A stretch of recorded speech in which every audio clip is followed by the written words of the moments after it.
Hello दोस्तों, आपके अपने यूट्यूब चैनल डिप्लोमा टेक्निकल में स्वागत है। आज की इस वीडियो में हम बात करेंगे बिहार बोर्ड क्लास 10th का एग्जाम जो 2022 में होने वाला है, उसमें आप लोगों का मोस्ट इंपोर्टेंट क्वेश्चन इस वीडियो में हम कवर करेंगे।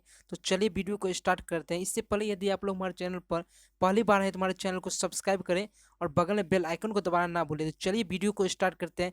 इस वीडियो में हम मोस्ट इंपोर्टेंट क्वेश्चन हम कवर करेंगे जो कि आप लोगों के एग्जाम के पॉइंट ऑफ व्यू से वेरी वेरी इंपॉर्टेंट होगा। तो चलिए आज का क्वेश्चन जो है, तो आपका जो फर्स्ट क्वेश्चन है बोल रहा है कि अवतल दर्पण के सामने अनंत पर रखे बिंब का प्रतिबिंब स्थित होता है। तो यदि आप लोग जानते हैं इस क्वेश्चन का राइट आंसर तो बताएं। ये बोल रहा है क्वेश्चन कि अवतल दर्पण के जो सामने जो बिंब होता है उसका प्रतिबिंब हमें कैसा बनता है। अवतल दर्पण है, अवतल दर्पण के सामने यदि हम कोई बिंब बनता है तो उसका प्रतिबिंब कैसा बनता है। वक्रता केंद्र पर अनंत पर तो उसका जो बिंब बनता है कैसा बनता है। तो उसका बिंब हमें कैसा बनता है, ध्रुव पर बनता है या फोकस पर। उसके अनंत पर रखा है कोई भी प्रतिबिंब तो उसका जो बिंब होता है वो फोकस पर बनता है। इसका राइट आंसर डी होगा। This is right answer, option D होगा, जो कि मोस्ट इंपोर्टेंट क्वेश्चन है। और ऐसा ही क्वेश्चन आप लोगों के एग्जाम में आता है जो कि प्रीवियस ईयर क्वेश्चन है।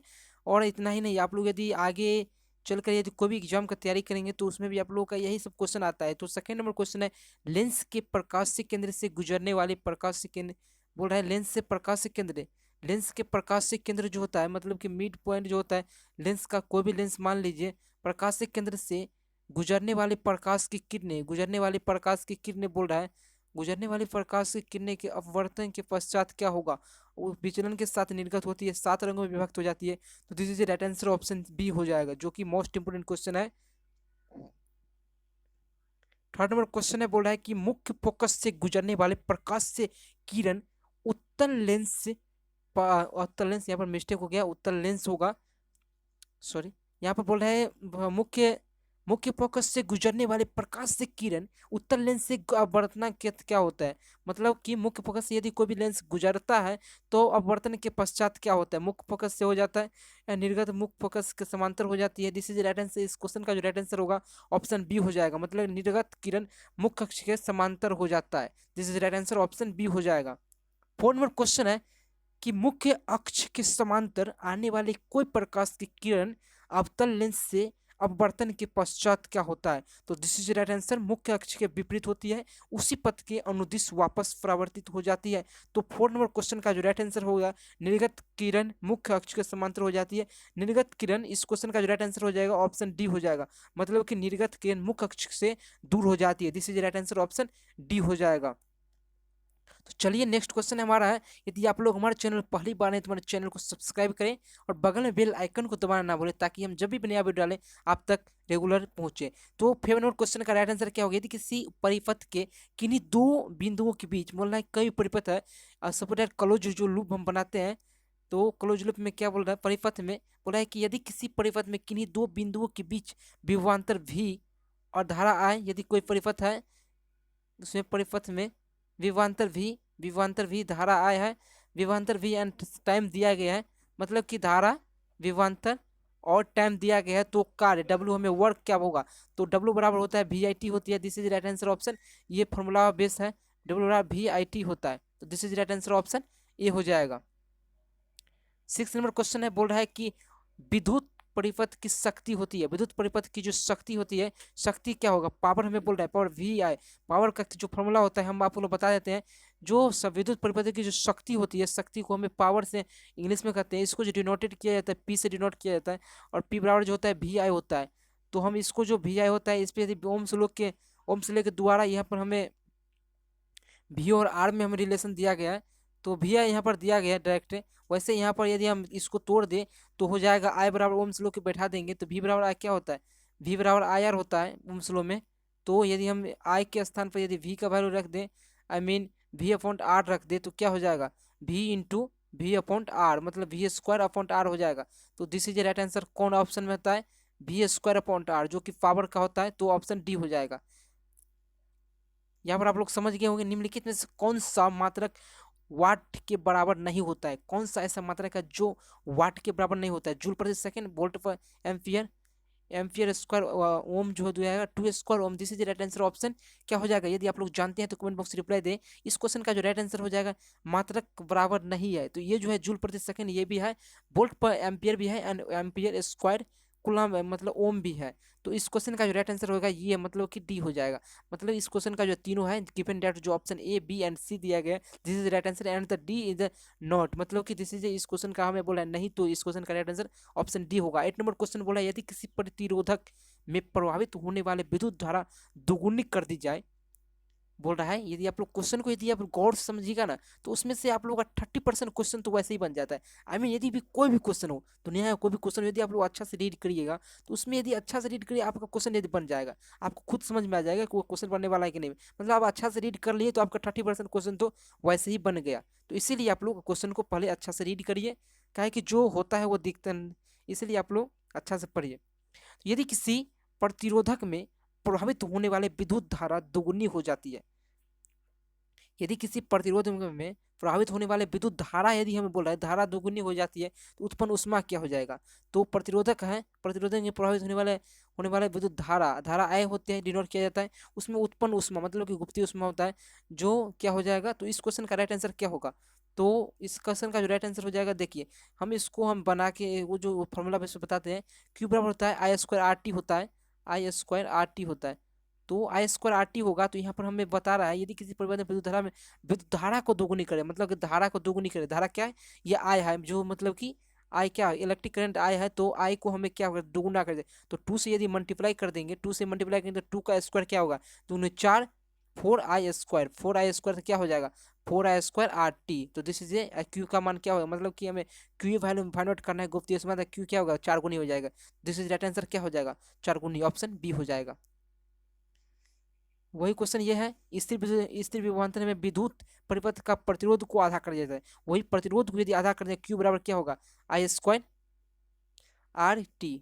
तो आर टी जो है आई स्क्वायर, हाँ आई स्क्वायर आर टी,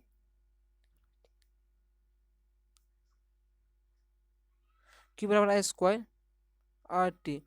तो हमें बोल रहा है यदि हमें परिपथ में आधा कर मतलब कि प्रतिरोध रेजिस्टेंस को यदि आधा कर रेजिस्टेंस को आधा कर देंगे तो हमारा इंडक्टर मतलब कि ये जो इलेक्ट्रिक करंट है वो क्या हो जाएगा? तो रेजिस्टेंस को रजिस्टर को यदि आधा कर देंगे तो ये भी जो है ये क्या हो जाएगा? ये इस साइड क्रॉस मल्टीप्लिकेशन करेंगे तो ये 2 गुनी हो जाएगा। This is right answer option B हो जाएगा।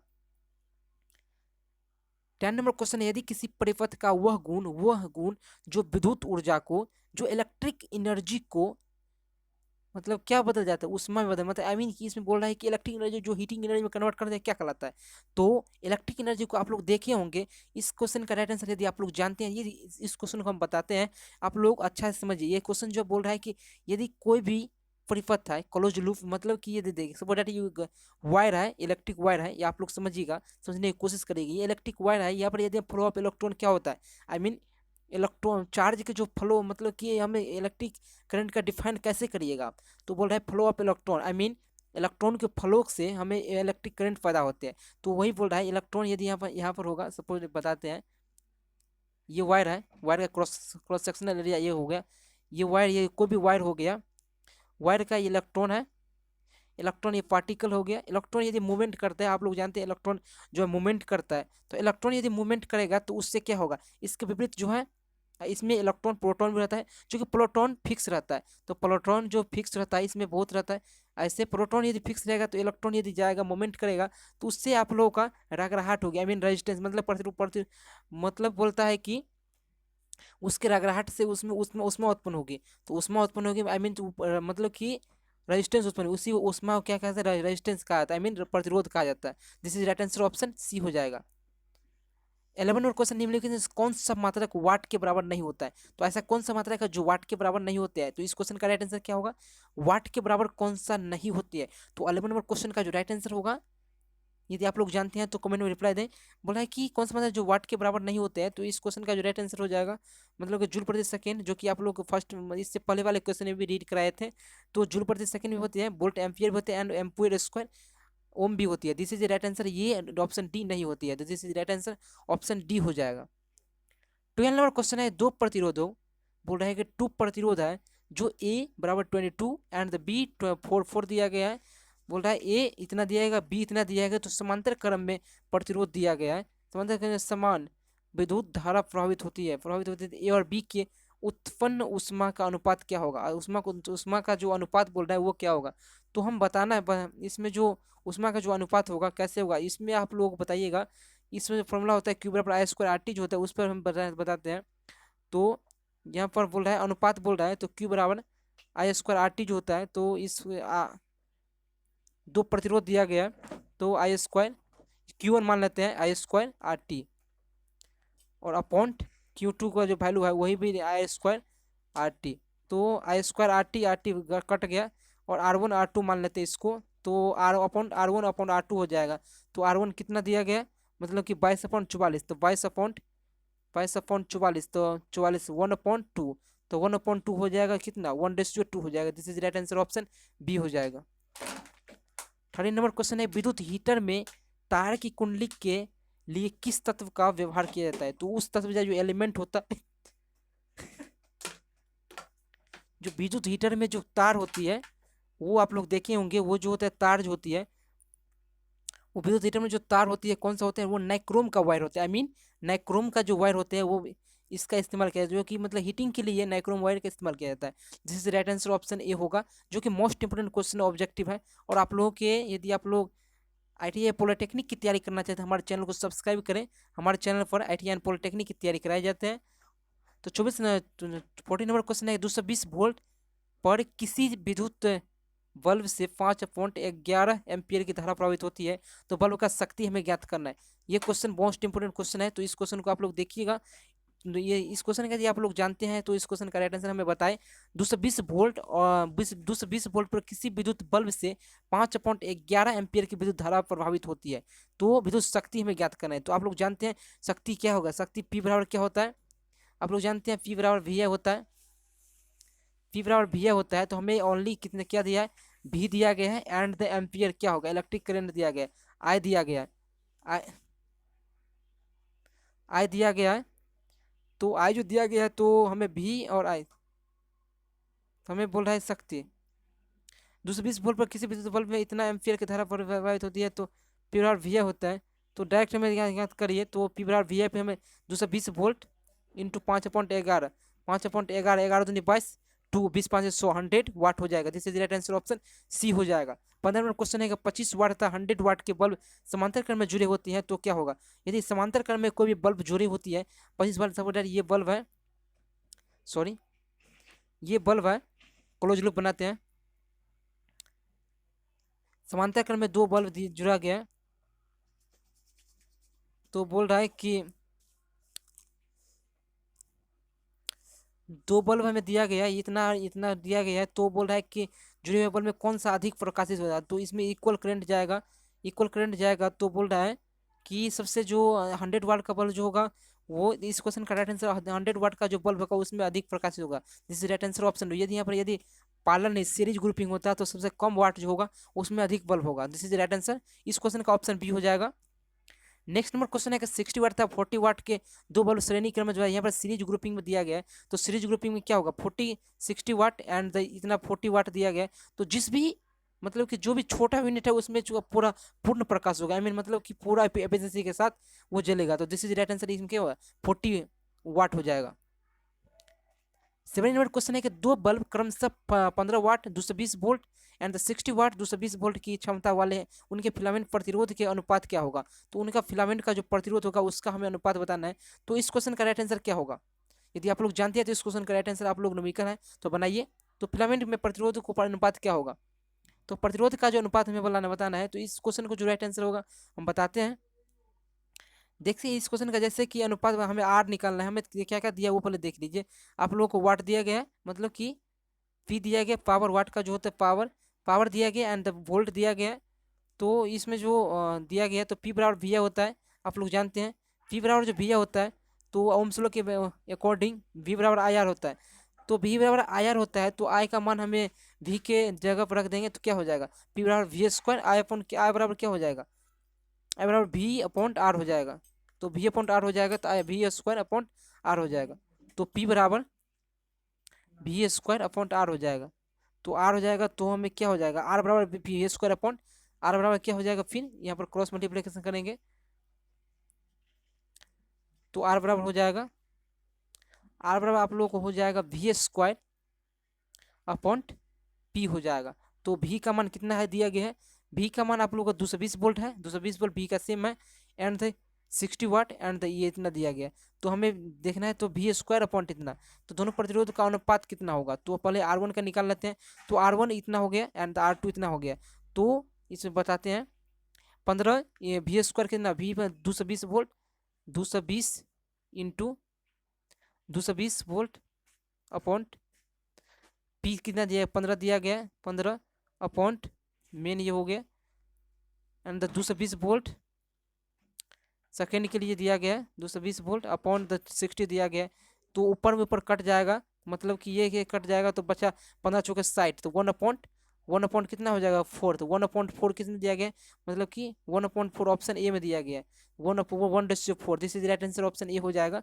18 नंबर क्वेश्चन है कि दो चालक तार जिनके पदार्थ लंबाई और व्यास मतलब कि रेडियस और डायमीटर, लंबाई और लेंथ एंड डायमीटर जो है समान दिया गया, तो विद्युत परिपथ में पहले श्रेणी क्रम में और पार्श्व क्रम मतलब उससे बाद में संयोजित किए गए हैं। मतलब कि इसमें क्वेश्चन कहने का मतलब यह है कि दो चालक तार हैं जिनका पदार्थ, जिनके जो सब्सटेंस को भी है उसकी जो लेंथ एंड जो डायमीटर का जो समान है, एंड बोल रहा है कि उसमें पहले हमें उसमें सीरीज ग्रुपिंग में डालते हैं, उसके बाद हम उसको क्या कहते हैं समांतर श्रेणी क्रम में डालते हैं, उसके बाद हम संयोजित किए जाते हैं। तो इक्विवेलेंट जो होगा, इक्विवेलेंट रेजिस्टेंस जो होगा, रेजिस्टेंस श्रेणी क्रम में संयोजन की उत्पन्न ऊष्मा का अनुपात क्या होगा। तो इस क्वेश्चन का जो राइट आंसर हो जाएगा, आप लोग जानते हैं तो कमेंट बॉक्स रिप्लाई दे, वैसे इस क्वेश्चन का राइट आंसर 1:4 हो जाएगा। तो इस क्वेश्चन का राइट आंसर ऑप्शन सी हो जाएगा। नेक्स्ट क्वेश्चन है 19 नंबर क्वेश्चन, यदि एक तार में 1 कूलम्ब आवेश प्रभावित करने में होकर 2 जूल ऊष्मा उत्पन्न करती है तो सिरों से विभवांतर होगा तो क्या होगा। तो इस क्वेश्चन का राइट आंसर यदि आप लोग जानते हैं तो कमेंट बॉक्स रिप्लाई दे, इस क्वेश्चन का राइट आंसर क्या होगा। तो नेक्स्ट क्वेश्चन हमारा है, ये आप लोगों को मैं पिन कर देंगे हम आप लोगों को, यदि आप लोग जानते हैं तो कमेंट बॉक्स रिप्लाई दें। 20 नंबर क्वेश्चन है, निम्न परिपथ में बहने वाले धारा का मान एमीटर में जब ए बढ़ाता है तो प्रेक्षित धारा का मान क्या होगा। इस क्वेश्चन का जो राइट आंसर 20 नंबर क्वेश्चन का जो राइट आंसर हो जाएगा 1 एम्पियर हो जाएगा, this is the right answer, 1 ampere हो जाएगा। नेक्स्ट नंबर क्वेश्चन है 21 नंबर क्वेश्चन है, बोल रहा है कि विद्युत परिपथ के मात्रक ओम के तुल्य मानक होता है। तो इस क्वेश्चन का जो राइट आंसर होगा, यदि इस क्वेश्चन का राइट आंसर क्या होगा, 21 नंबर क्वेश्चन का जो राइट आंसर होगा न्यूटन प्रति एम्पियर मीटर हो जाएगा। इस क्वेश्चन का न्यूटन मीटर स्क्वायर प्रति एम्पियर स्क्वायर हो जाएगा, न्यूटन मीटर स्क्वायर प्रति एम्पियर स्क्वायर हो जाएगा। इस क्वेश्चन का राइट आंसर मतलब ऑप्शन डी हो जाएगा, न्यूटन मीटर स्क्वायर प्रति एम्पियर स्क्वायर। यदि आप लोग हमारे चैनल पहली बार आए तो हमारे चैनल को सब्सक्राइब करें, बगल में बेल आइकन को दबाकर ना दबाना ना भूलें। तो मिलते हैं नेक्स्ट वीडियो में, तब तक के लिए जय हिंद।